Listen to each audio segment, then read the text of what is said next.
up, YouTube? It's Peter from ChaosMTG. Just got off work about 3 hours ago here, roughly, until the pre-release, so no point in me going home sleeping for an hour or two. I find that does worse for me than, you know, just not sleeping. Naps don't do much for me, I find, so. Anyways, hopefully I'll get some footage later on for you guys, me cracking some packs, show you my pool, what I get. Hopefully we get top 8, you know, that's the goal. Have fun while I'm there, play with some sweet cards that you don't normally get a chance to play with, and yeah, I'm just gonna go home and get ready, maybe go over the spoiler list, double check the cards, and see what we're up against. You know, it's always good to keep fresh in your mind what cards are in the release that you're playing in, so when you see man up and stuff like that, and if he's got like 2 blue and another man up, that probably means he's got dissipate or some kind of removal of some sort, or whatever's in the set, right? So seen somebody comment down below on the last video, and that was a very good point. I should have had more tips and stuff like that on the primer of that sort, but mana open is a huge thing. Sometimes you don't want to overthink it too much. You know, sometimes that can get you in a lot more trouble, but generally it's very good to know the set so you can spot things like that. So yeah, we'll see you there. So now early in the game, if you you do have 6 heavy cards, is that going to be too much? I mean, that is not the last final. And then 4's not too bad. Hey guys, what's up? Just got done the pre-release. Lost the last match. I needed to get into the top 8, so unfortunately didn't get there. It was close. The last match I had him down to 1 each game. Couldn't finish him off there. Huge board stall at one point. I Kona flamed him twice. They almost wiped the board, and still just couldn't quite get there. He had a lot of big guys that I couldn't handle near the end. I was kind of a black-red aggressive deck. I wanted to be black-green, but I didn't really have any fixing or any ramp or anything like that to really help get up to the ancient silverbacks, the big 6/4 regenerate Apens. I had a bunch of good big green creatures, but I couldn't really get them out quick enough. I felt I had nothing from like his 1 to like 4 mana cost in green, so like I ended up going red-black, and it did fairly well. I mean, when it was on, and Cone of Flame is insane, so that card is just, you know, 3 for 1 all day long. Got some great value out of that. Other cards that was pretty good, Fire Fist, I think it's called. That card's pretty good. You can get some good value out of there when people go to activate abilities, trying to make their guy a little bigger, and you end up killing him in response, or, you know, you can just pump through that extra 2 points of damage. But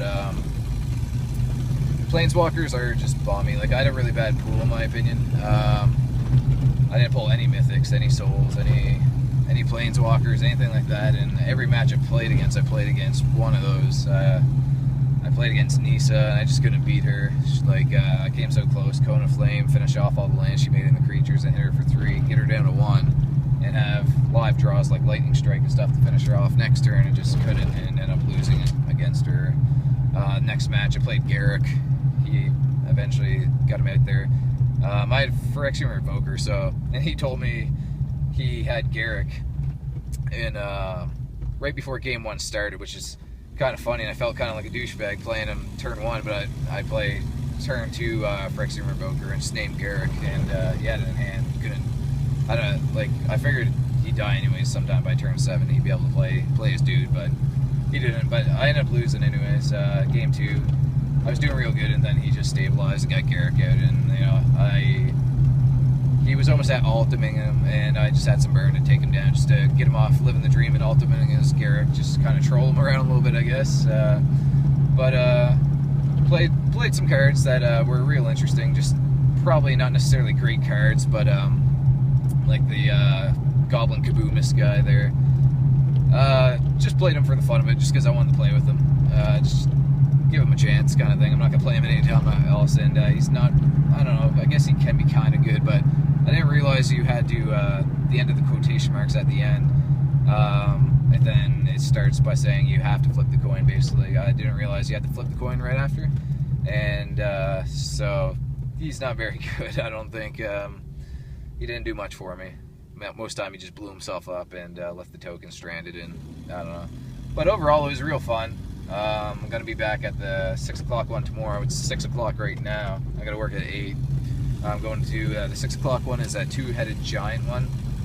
So me and a buddy are going to be playing in that there. And hopefully we're going to win that one. He's a real good player.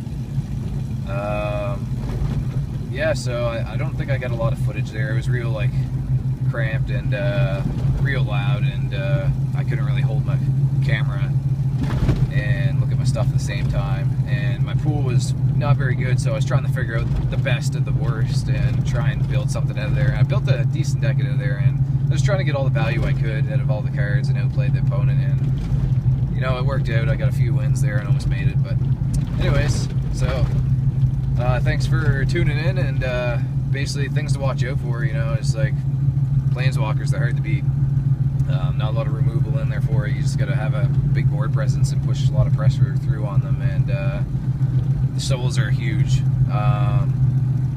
You know, blue's got some nice bounce spells and stuff like that. The frog spells, the Peel of Reality. And just watch like what your opponent has open for activated abilities and stuff like that that are fairly relevant. You know, if they can regenerate or pump them up through combat, you got to take all that stuff into consideration. So maybe we'll have better luck tomorrow, and hopefully you guys do a little bit better. Maybe everybody else makes some top 8s, pull some sweet cards, some Planeswalkers, some Quarter Call and stuff like that. Hornet's Nest is really annoying to deal with unless, you know, stick the -1/-1, can't block on there. That's pretty good.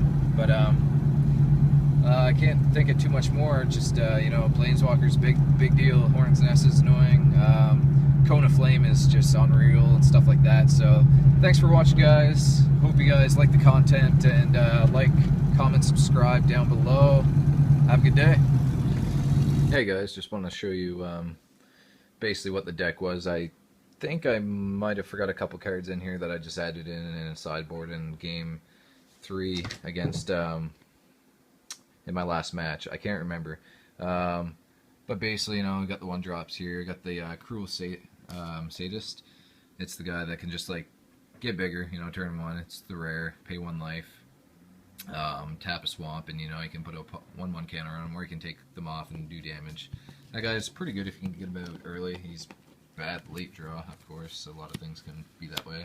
A Frenzied Goblin has its moments, and the Typhoid Rat's 1/1 Death Touch, just for whatever. I had some for removal.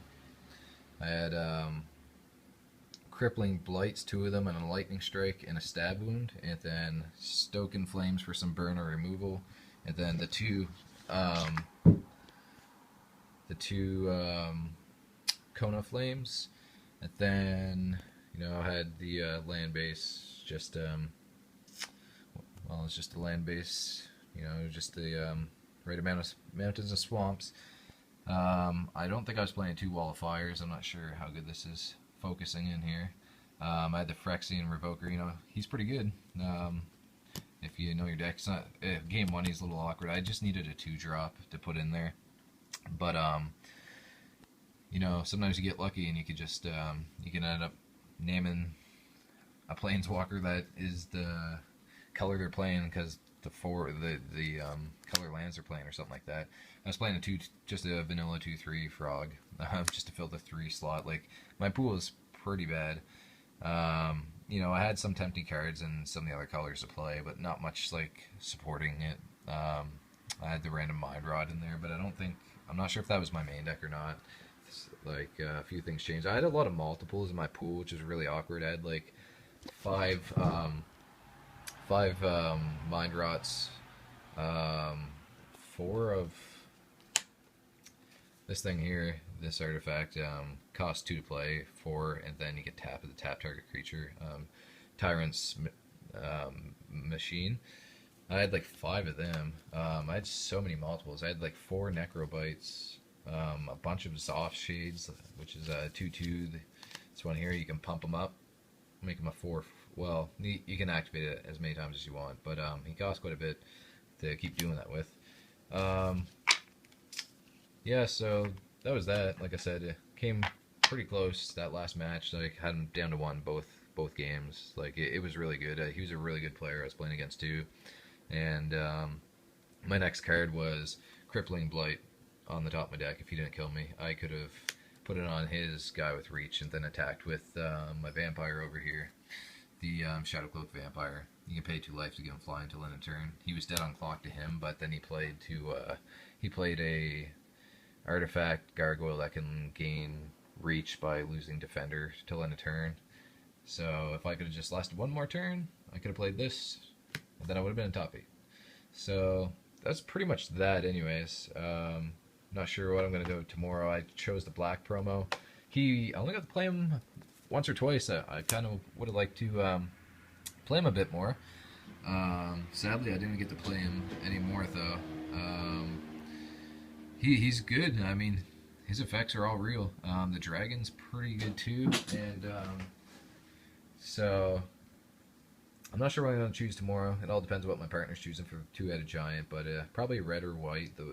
Like I had a guy down to 1 life, and then he played Resolute Angel and went back to 20, and then he also played the white spell, gain 2 for every creature on the field at one point there, and like, so I don't know. I'm thinking I might try the dragon. I'm not 100% sure though, but hope you guys are liking the content, and yeah. So thanks.